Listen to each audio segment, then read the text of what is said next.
દરેક શાળા કોલેજની અંદર જાગૃતિ અભિયાન તો ચલાવવામાં આવે છે ટ્રાફિક અવેરનેસ દ્વારા, ટ્રાફિક શાખા દ્વારા પણ અમને સૂચના આપવામાં આવે છે। અમે વારંવાર આ સૂચનાઓ આપીએ છીએ, પણ ખાસ તો વાલીઓની જાગૃતિ ખૂબ જ જરૂરી છે।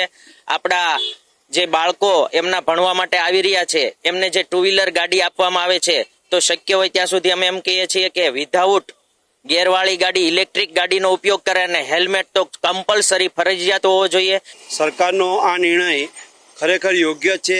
આપણી સામાજિક અને રાષ્ટ્રીય ફરજ છે કે દરેક બાળક હેલ્મેટ સાથે શાળામાં આવે અને વિધાઉટ ગેરવાળું વાહન ચલાવે, જે તેના કુટુંબ માટે, સમાજ માટે, દેશ માટે ખૂબ જ જરૂરી વસ્તુ છે।